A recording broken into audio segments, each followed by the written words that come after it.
Welcome to another episode of Civic Cipher. I'm your host, Ramses Ja. They call me Q Ward, and that just so happens to be my name. Ramses, what up, though? Everything, man. Listen, man, the world is changing. Indeed. And we got to talk about how. I think that's what we do here. So, all the ways how. So this week, I wanted to talk about a few things. One of them is what life is like for black folks that some folks might not realize. But we'll get to that a little bit later in the show.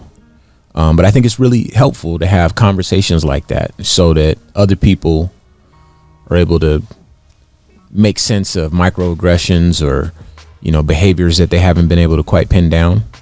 But I think that one of the more telling issues that is taking place right now with the pandemic is the vaccine.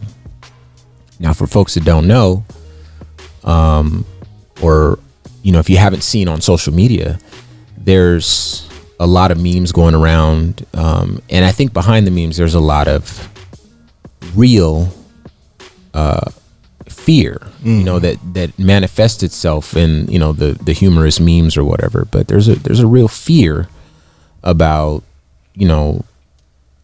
getting vaccinated. And before we get there, I wanted to mention that as far as COVID is concerned, my understanding is that black people are twice as likely to die from COVID as white folks. And that's an interesting statistic to then also have black folks be very leery of getting vaccinated.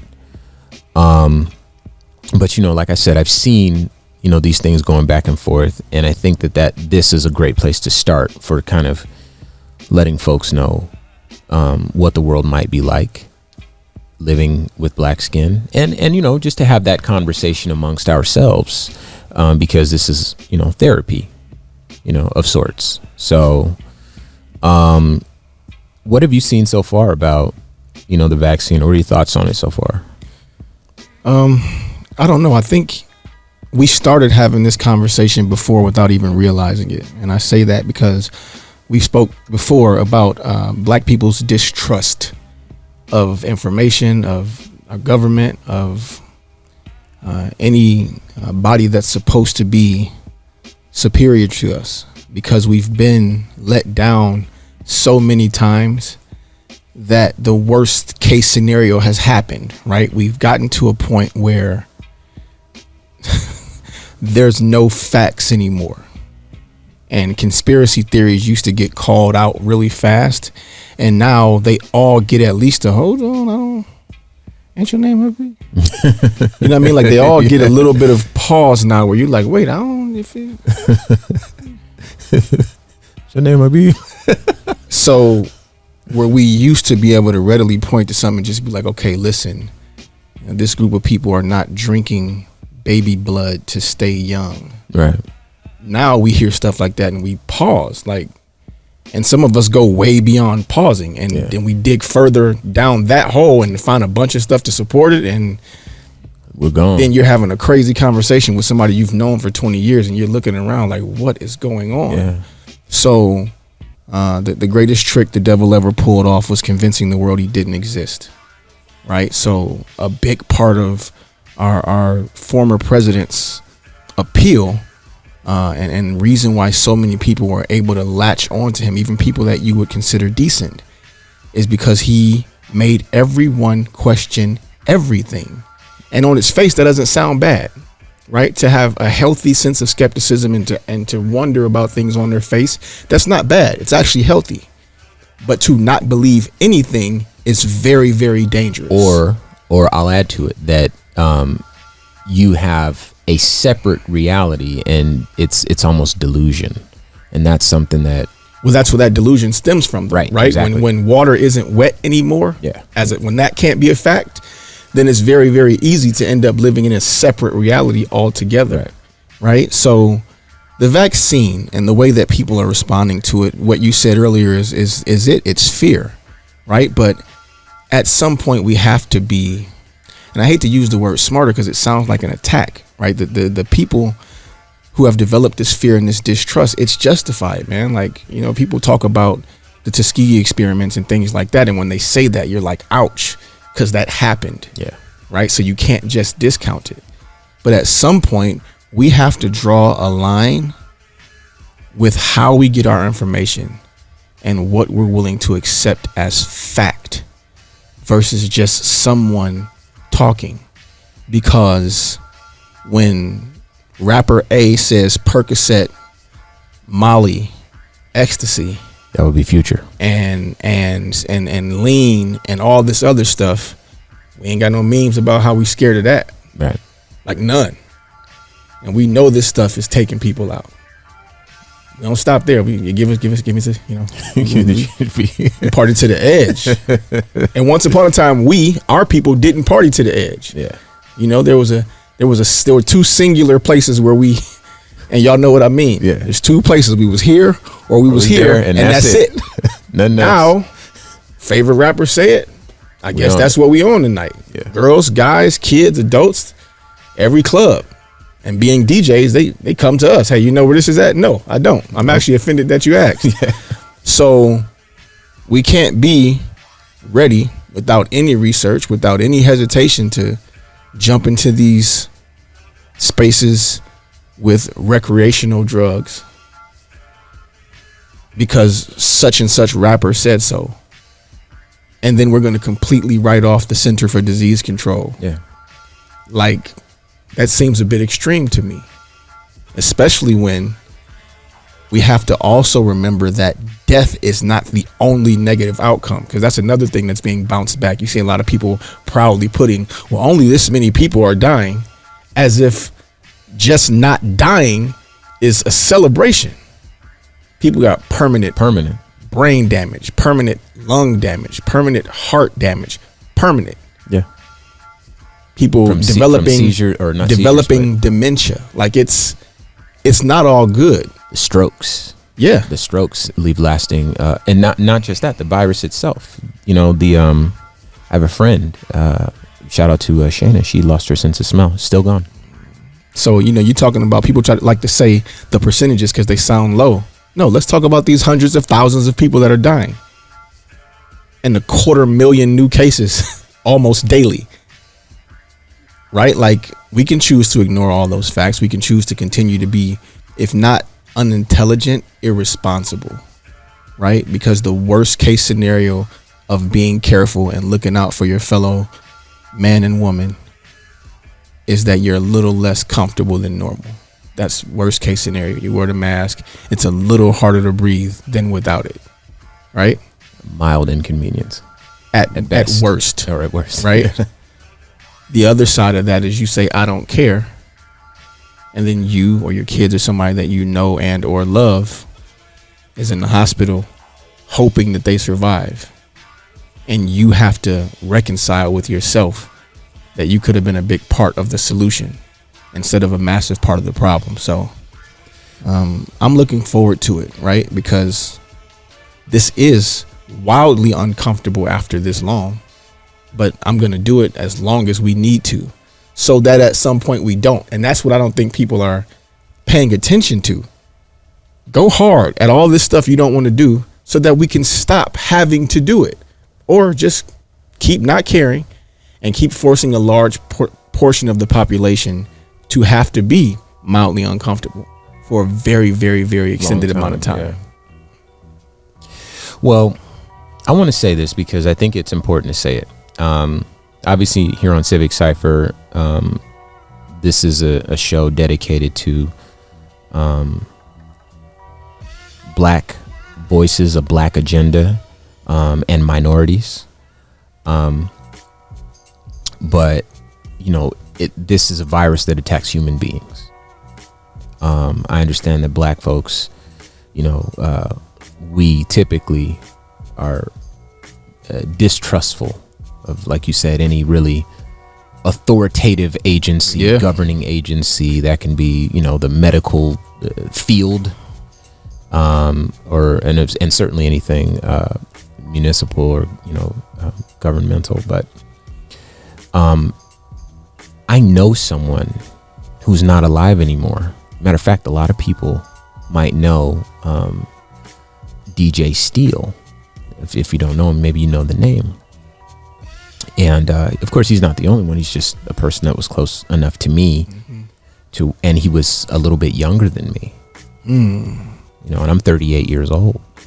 So for him to have been alive a matter of months ago and not be alive anymore, he didn't see today. It's very sad. And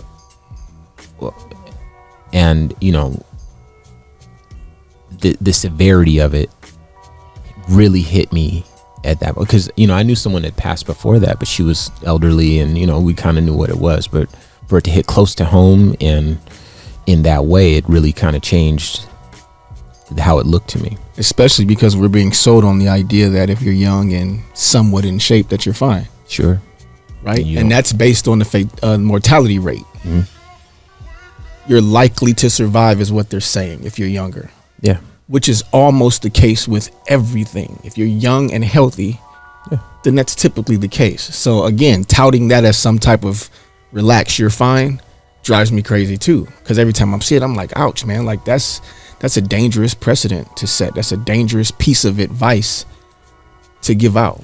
And I say piece of advice because this sounds crazy to say out loud. A lot of people use social media memes as scholastic research. Forgive me for chuckling, but if they read it on a meme, it has to be true, right? Let me tell you. And if the right person posted, then it's definitely fact. True. Yeah. We're not even going to double back on this. We're going to copy this and paste it and send it to our friends so they can know that this is what it is. Real quick, let me jump in.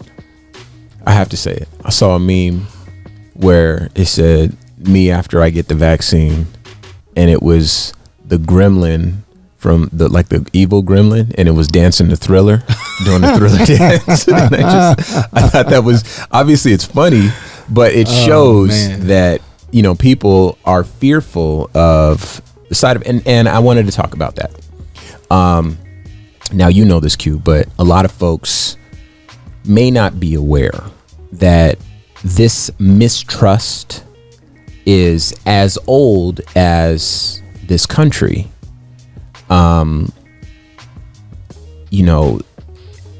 Obviously everyone's familiar with the idea that black folks were originally brought to this country to do the heavy lifting.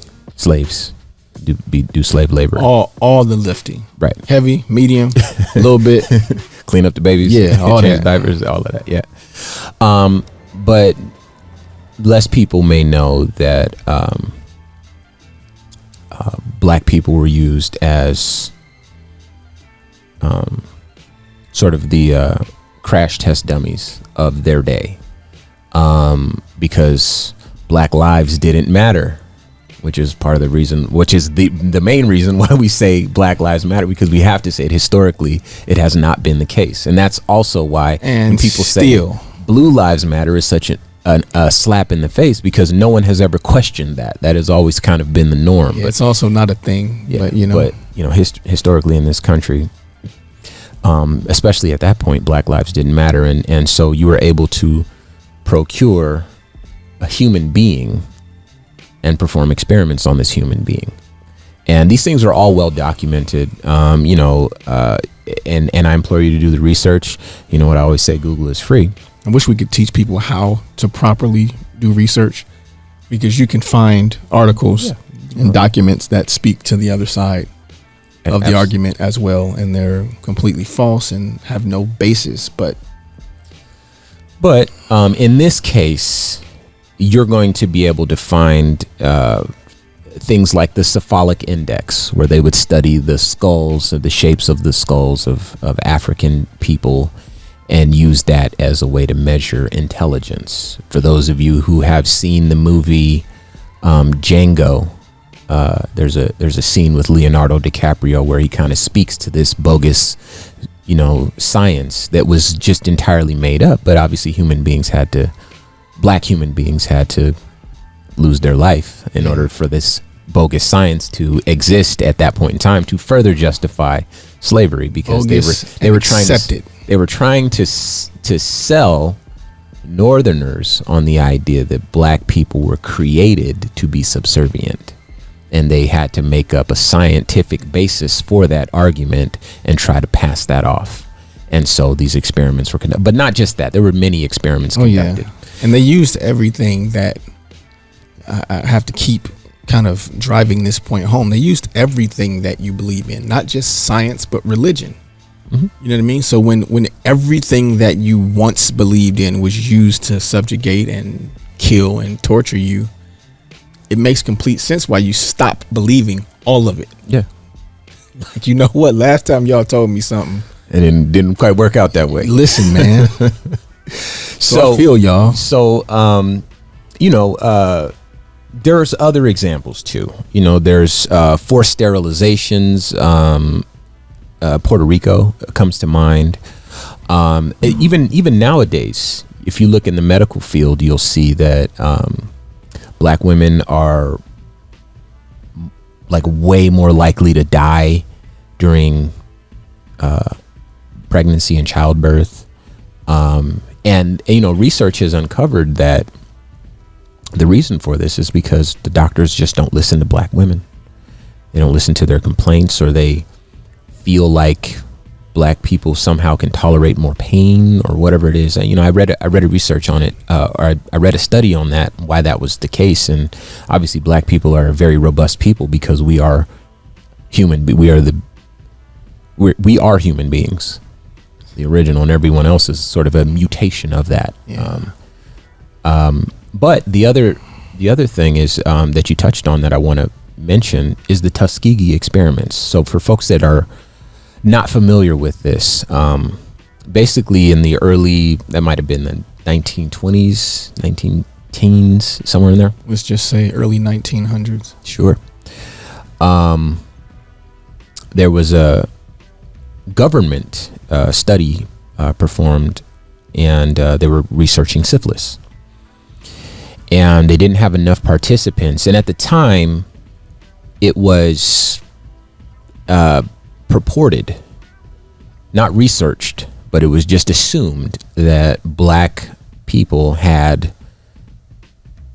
a higher percentage of STDs.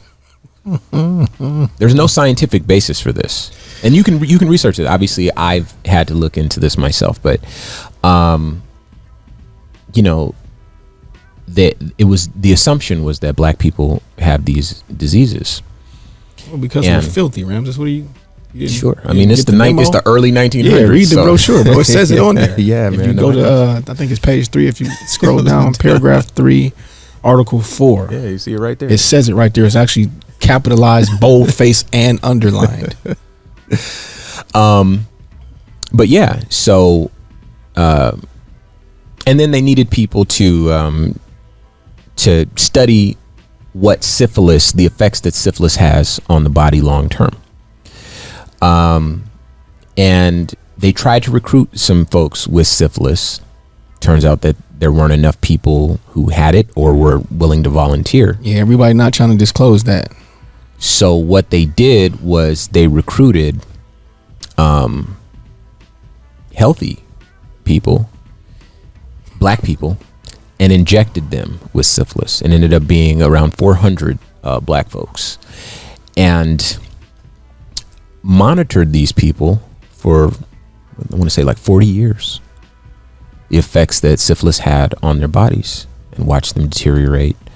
And at some point they offered to give you a free meal if you'll come back and let us do a checkup on you and see how you're doing. And then, when people started dying, hey, we're offered to pay for your funeral. Let's just get one more look at you, this sort of thing. But I think it was Bill Clinton that formally apologized in the 90s. And to a lot of black folks that didn't know that this was even happening, it came to light, which very much reflected the experience that a lot of black folks have with doctors, You know, and this is why there's been this big push for years, decades, to have more black doctors. Some things, they just are cultural, you know. Some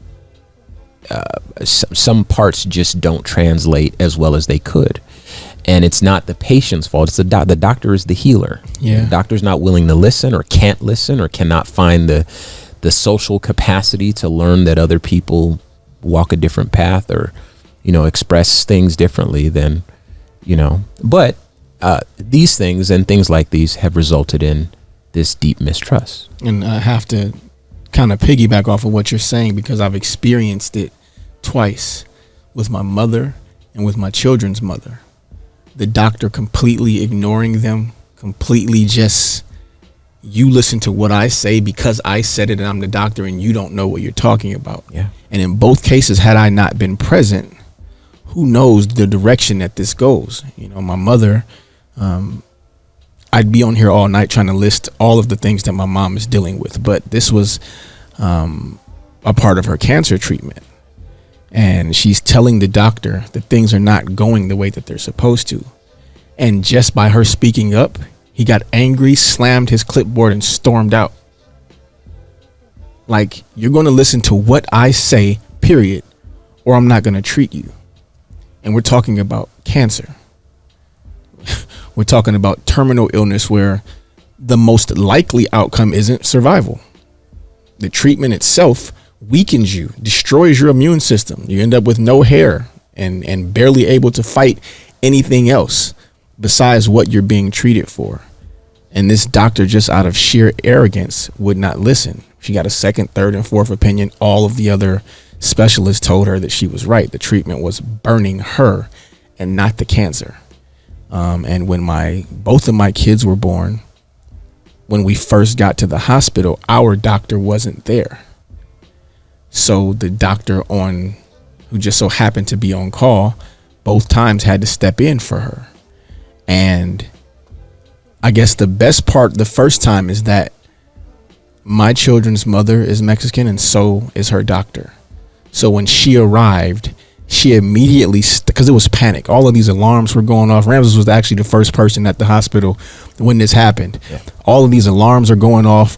10 nurses run in the room like it's crazy. We're scared to death. We don't know what's going on, and our doctor isn't there. But as soon as she got there, she just started making right now decisions the right way, and it calmed everything down. Now, when my daughter was born last Christmas, our doctor was not present. And thank goodness I was, because again, she was being completely ignored. She'd made it very, very plain. She wanted to have a natural birth. The doctor had made up his mind she was going to have a C-section, period. So there's me and him going back and forth about her wishes, because she's in so much pain she can barely express or fight for herself. And think about times where there is no other person there to fight for you. You just have to depend on the medical staff, and in that case, they're going to do what they want to do. And like you said, something goes wrong, they're not going to cop to it. That's just the way things go. We did all we could, except ignore what you were being told by your patient. So I had not thought of that until you said it, but as soon as you said it, I'm like, wow, I saw that happen in real life multiple times. Our women just not being taken seriously, not listened to, and not respected by, in most parts, men, white men. So it's tough. It's a tough truth to accept. I want to say that I recognize that when doctors, I do believe that doctors are good people. It takes a certain type of person to dedicate their life to trying to heal people. Let me finish what I'm saying. I want to start there. Okay.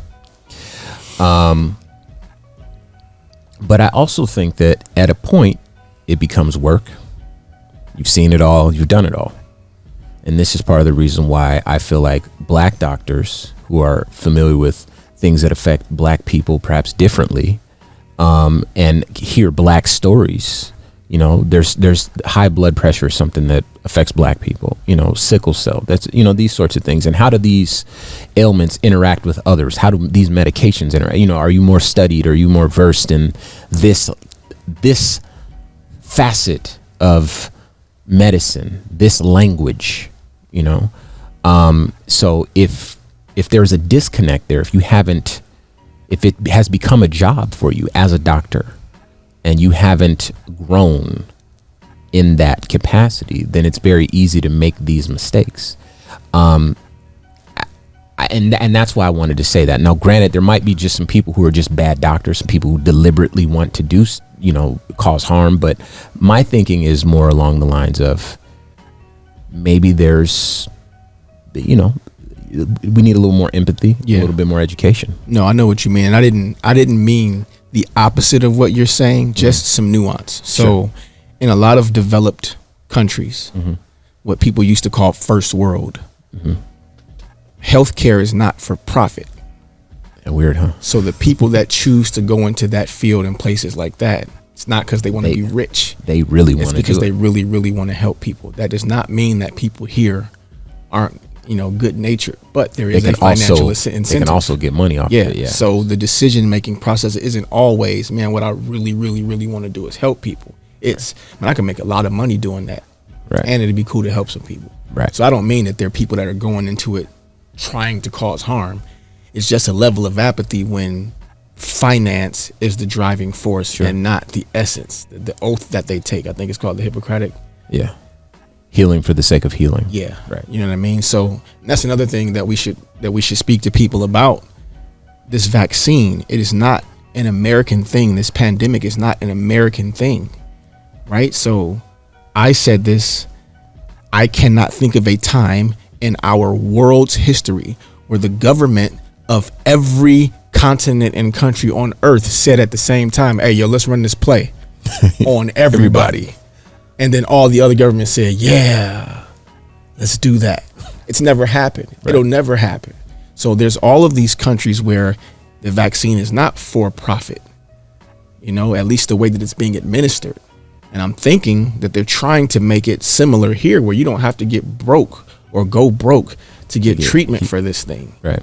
Somebody's going to make money off of it, just like somebody made money when they made cars run cleaner.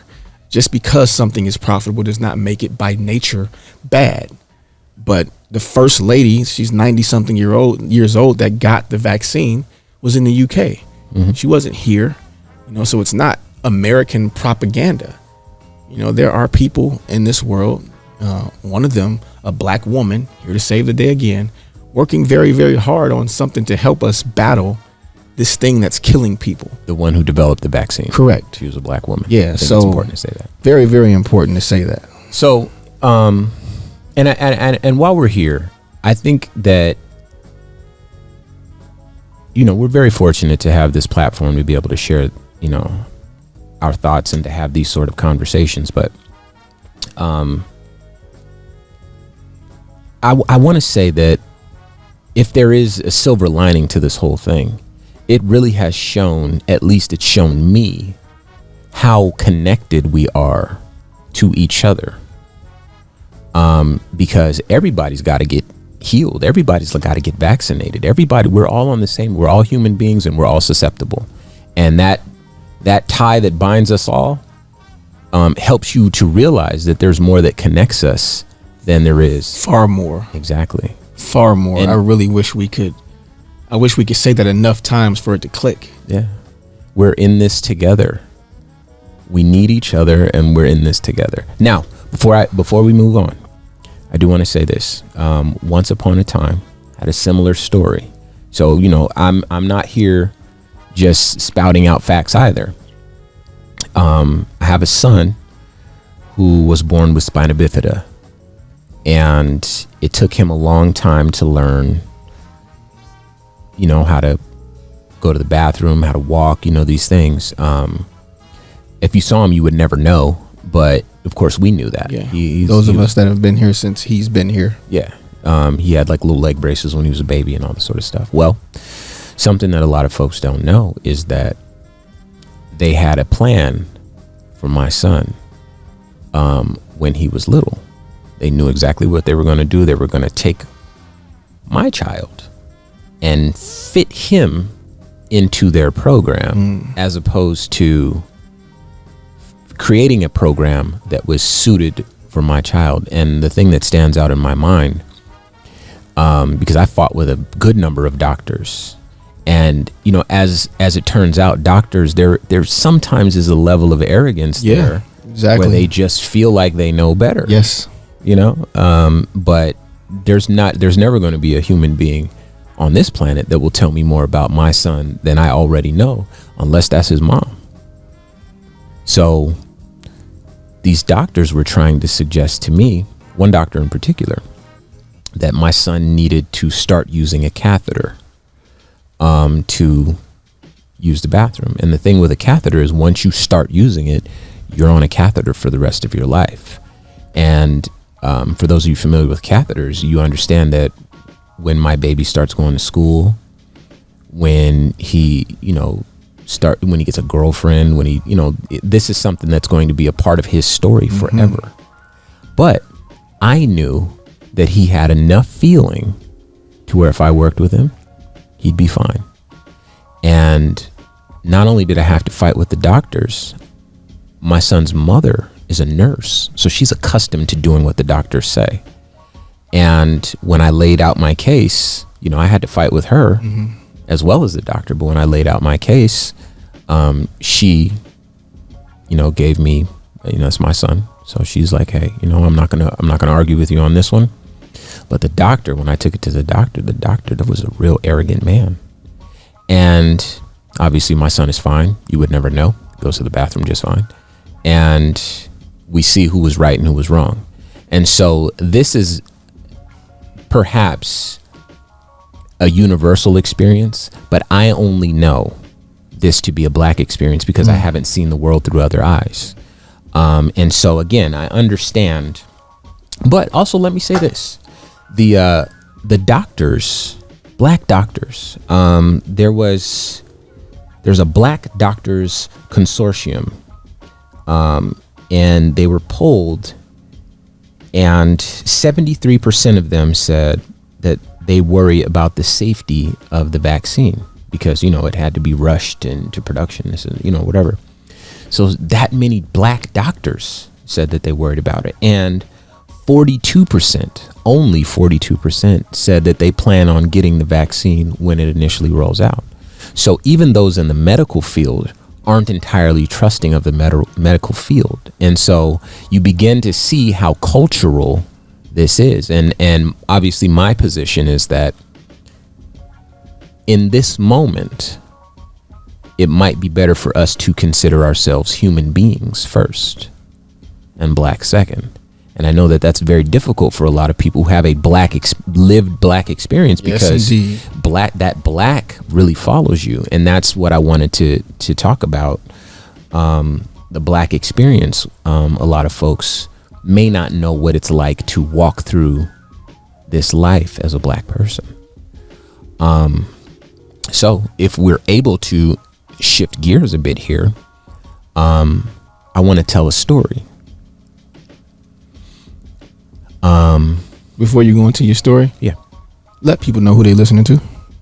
Well, if you're just tuning in, this is Civic Cipher, and I am your host, Ramses Ja. They call me Q Ward, and that just so happens to be my name. Thank you guys for joining us again. Yeah, and we're talking about a deep-seated mistrust that black folks, and I know for a fact that a lot of our Hispanic brothers and sisters also have for the medical, community at large, the government, of course, but also with this vaccine. And I don't want fear to keep us from getting in front of this virus, because the virus can kill you. You know what I mean? Yeah. Or it can maim you for life. That we've seen that. The vaccine is meant to help and to get us back to normal, where we don't have to wear a mask. Imagine getting a vaccine and you don't have to wear a mask anymore. Life changing.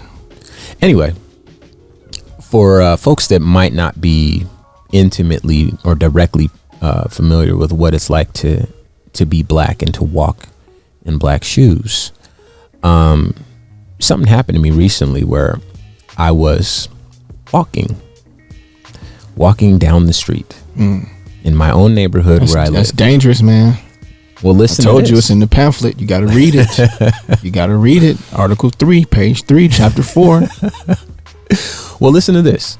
So I'm walking in my neighborhood, and ahead of me, I see a woman with a stroller, and then behind her, I see a couple. They're too far apart from each other to be walking together. They just happen to both be walking in the same direction and walking toward me, right?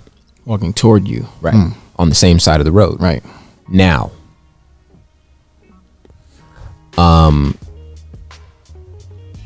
my, perhaps we'll call it trauma brain, or whatever it is, you know, I hope it's not with me until I die, but it has been with me since I've clicked on to consciousness. And so ever since I can remember, this has been a constant companion of mine. I recognized that they might be afraid of me. Now, right now, my hair is, what is it called when they do it? It's like straightened. My little sister, you know. But I'm walking down the street and I have a hood on over my hair because, you know, this, you got to kind of keep a mane like this under control, right? And I recognize, oh my God, these people are going to be terrified of me. And so I did my best to distance myself from them. I'm on the sidewalk. This is my house. I live here. These people are taking a walk, right? But I caused myself to be less intimidating, and I positioned myself in such a way to where I would be less intimidating to these people. I would look less aggressive, less forceful. I gave them all the whole sidewalk, and I shouldn't have to do that, right? I don't mean anyone any harm, but this is the way that I do, and I don't realize that I'm doing it. It's just a natural thing that I do when I recognize. I'm gonna just be blunt. Oh, some white people are just there. They might be afraid. Let me make sure they don't get afraid, because we know how those stories can go, right? So it's a shame. Yeah, but I'll never deny that. But this is normal for me, and I know that it's normal for many people who look like me. Let's not make anybody afraid, because when they get afraid, then it becomes scary for me. Imagine that. Their fear is your problem, even though you had nothing to do with it. I have to be 3 steps ahead when I see these two sets of folks, the woman and her baby, and then this couple. I have to be mindful of that.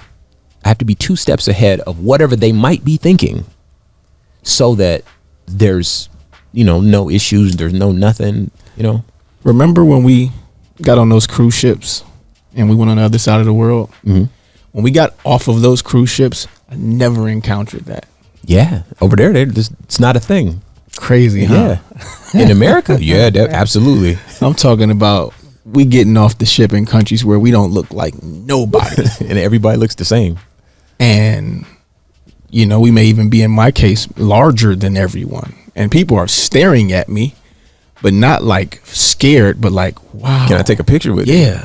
Well, they didn't even ask. Like, people would just walk up and like, just snap their selfie. I was in with China. Me in it in China. Yeah. When I was in China. Yeah. Like that. But it was just, and I'm not saying that some of the things that, some of the ails don't exist elsewhere.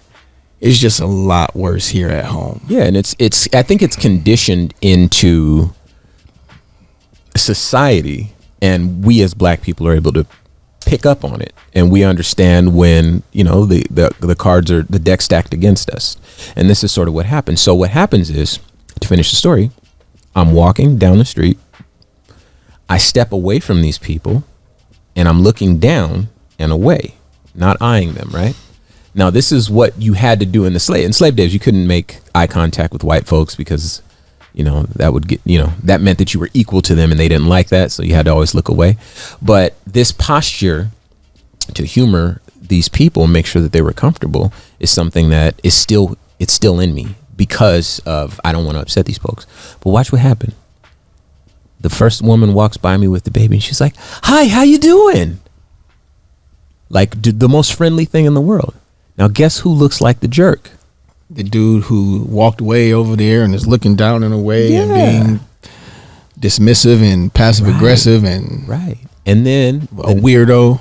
Then the next couple walks past, and I don't know if they heard the first lady or they was just some other holly jolly folks. How you doing? Happy holidays. Just so happy. And I'm still trying to make sure that I'm not scaring them, right? Yeah, man. And so I thought it was important to say this because knowing, black people listen to our show, but a lot more people that are not black listen to our show.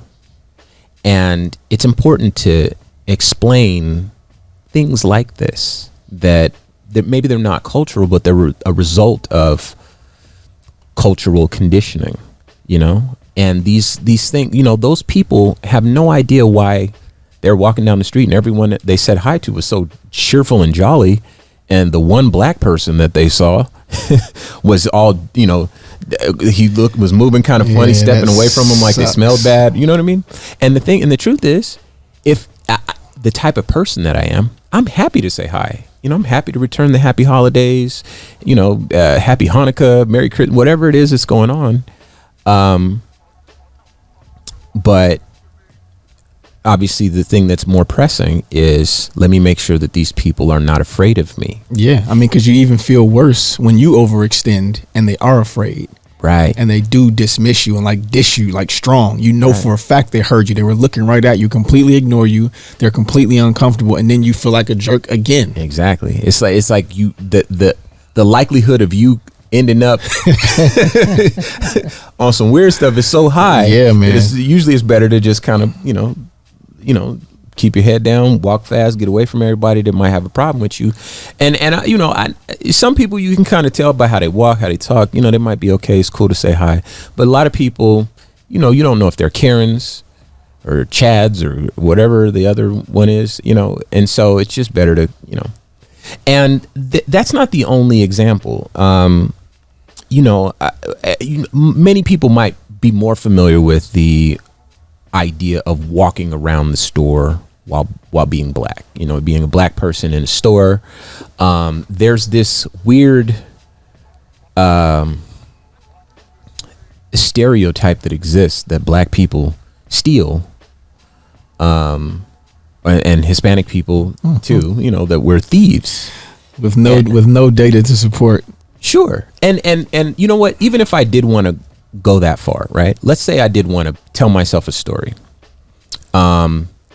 Where's the theft happening? More than likely it's happening in low income, areas where money is not abundant and, people still have the same needs.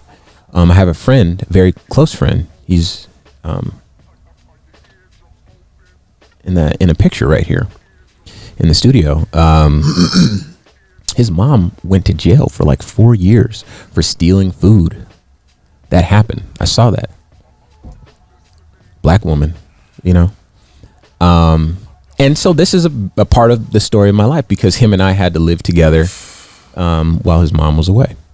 Anyway, so yeah, this walking around the store, knowing that, I recognize that there's certain liberties that I can't take while I'm walking around in the store because, those people that are the plainclothes security.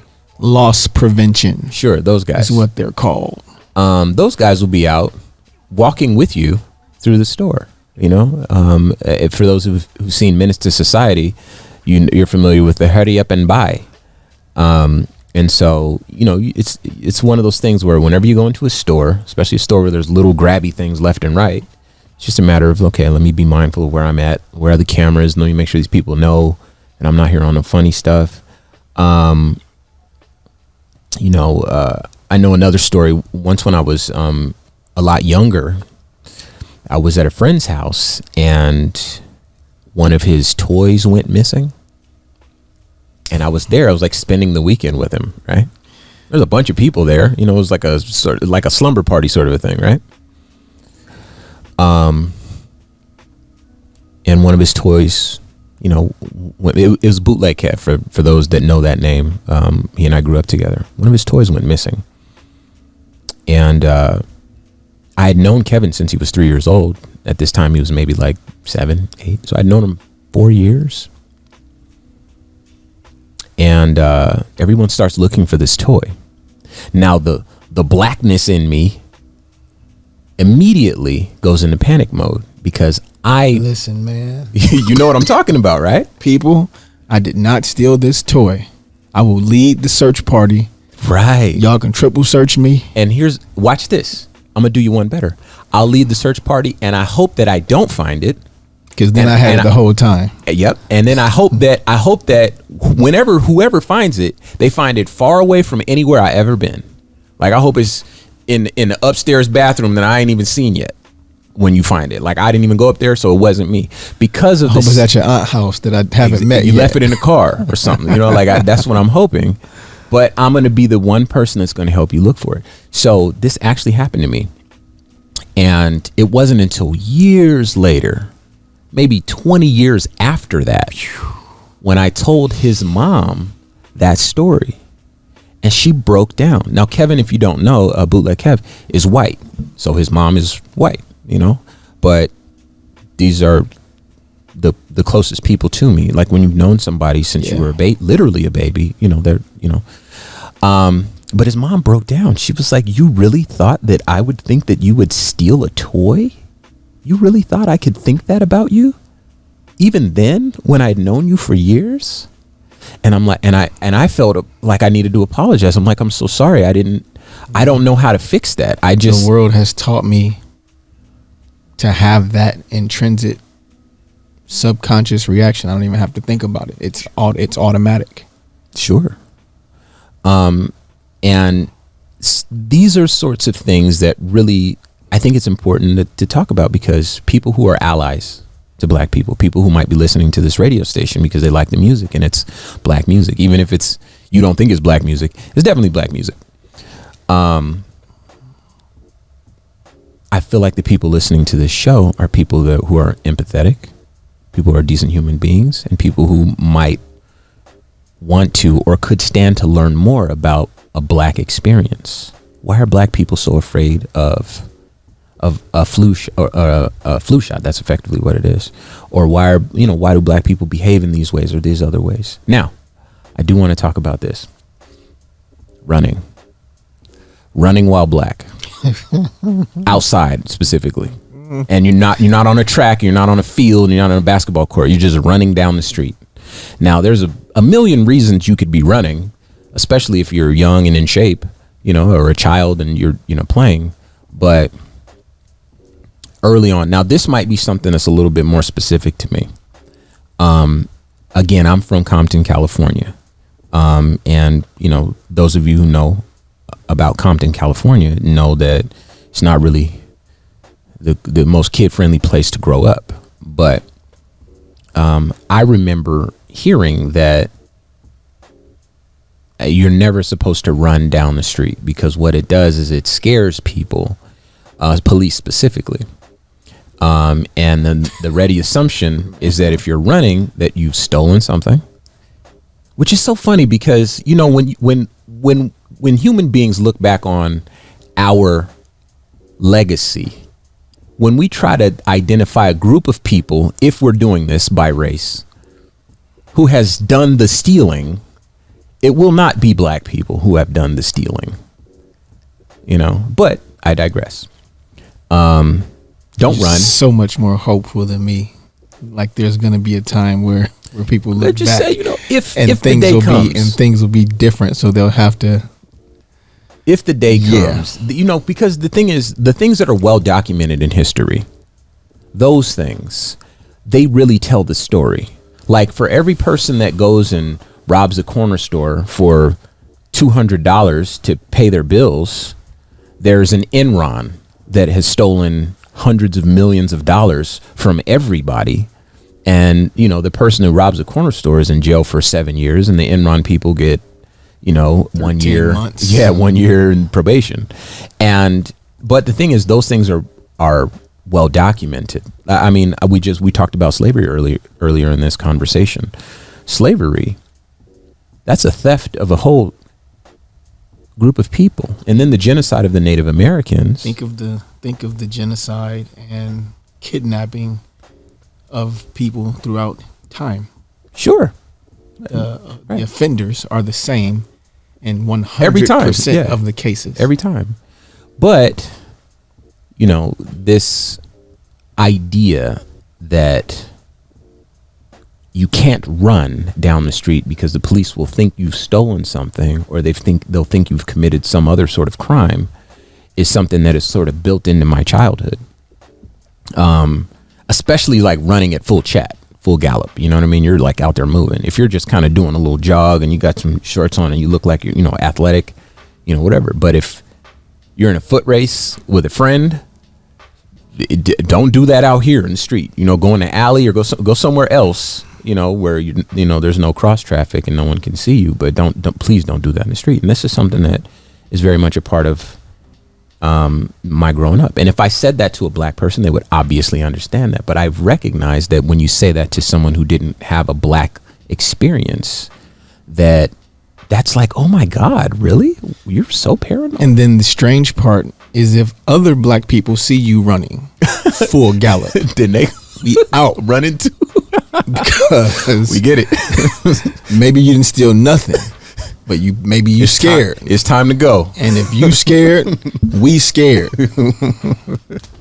In my mind, there is a pit bull behind you without the leash 100% of the time, and we out. Absolutely. So that is definitely cultural. that's some shared culture. Yeah, I'm out, bro. I asked you in about a quarter mile.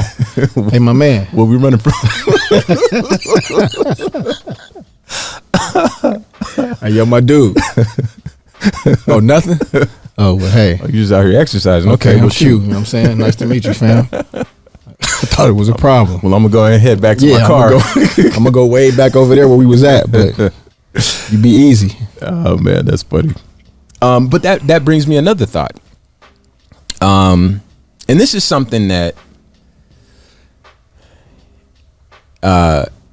everyone especially black folks, will understand and appreciate. Some things have to take place behind closed doors because the consequences, while black, are more frequent and more severe. Having an argument in public. Now, let me paint a picture for you. We've seen this happen during this pandemic. People going into the stores face out, just like all my face, walking in the store face first. I'm walking in the restaurant, no mask. You know, that's how I'm living. And they expect the confrontation that they'll inevitably have to deal with. And they yell and they scream and they pull their phones out and they yell at other people who pulled their phones out, and they want to make a big scene because they recognize that I'm just going to yell, I'm going to scream, I'm going to say my piece, you know, Trump 2020, and then I'm back outside again because obviously I'm not about to fight a bunch of security guards or whatever, right? What I'm saying here is that having an argument, not behind closed doors, but out in public, while black, is another thing that we just can't really do comfortably. It happens. You gotta just go home, bro. Yeah, like, listen, we're gonna have to talk about this later. Yeah, but, you know, take the L immediately. I knew I forgot my mask. Well, listen, this is an argument with anybody, right? But this is just an example of these people. I use that example because on its face, to argue the policy of any business that you're trying to patronize. Before you say it, what's 100% of the people you seen in the video arguing about not wearing a mask? Yeah. Okay. What do they look like though? Do they look like you? You right. Do they look like you or no? They don't look like nobody. Okay. In my tree. Do they look like one type of person every time? 100% of the time. So that's what I'm trying to say.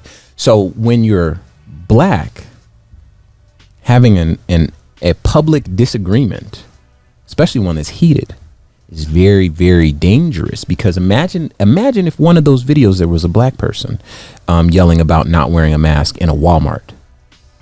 The beating and then the subsequent arrest that would ensue. And the thing is, knowing that going into it kind of helps you to, hey, I don't want no problems here. Now, watch this. That's not to say that black people are always agreeable, all agree on the same thing or anything like that. Absolutely not. But the way that black people will approach things more often than not, it doesn't look like a head-on confrontation in public. Because, okay, we know this as men, right? As men, we recognize that we can't really argue with a woman because we're physically bigger, we're stronger, typically have more imposing figures. And it just looks like, even if we're yelling at the same volume out in public, we look more scary and more aggressive, right? As men, we know that. Well, I would add to it that as black people, we know we experience a similar reality. If you're black and you're yelling about anything, let's say someone steals a parking spot or whatever.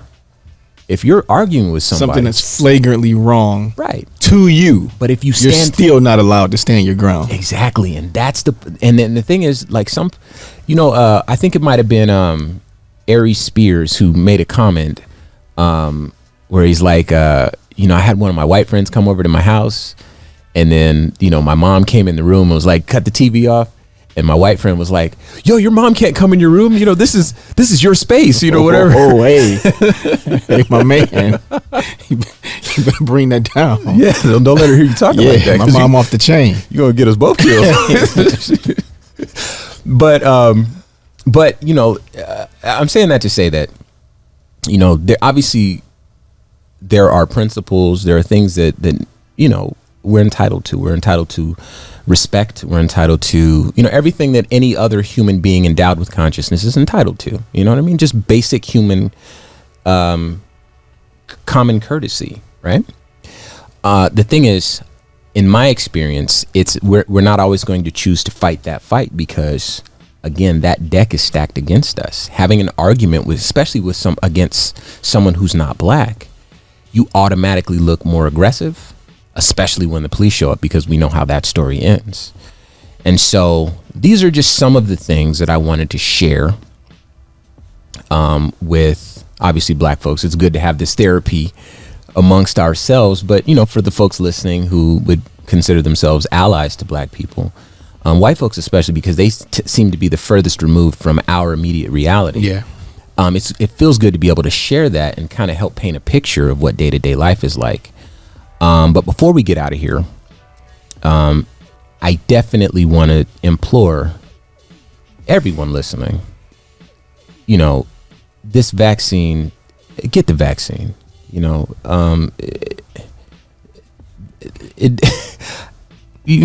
I obviously do your research, but who knows what you're looking at, because there's so many people trying to attack the truth right now, but use your gut. We're all human beings. We're all in this together. And for better or worse, black people have made it this far. We're not going to get taken out by a virus or a vaccine. Real quick. Google Pfizer. Look at all the things they make that you use already. There you go. In full faith. And if they wanted to do something, they could have did it already. Please. But with that said, that's going to do it for us here on Civic Cipher. Once again, I'm your host, Ramses Ja. They call me Q Ward, and that just so happens to be my name. Peace. Well, before we go, real quick, we really could use your support. Any questions you might have, any topics that you want us to touch on with the show, if you want to make a donation, hit civiccipher.com or follow Civic Cipher on all social media. All right, y'all? I ain't mean to rush away, y'all. My bad. Peace. Peace.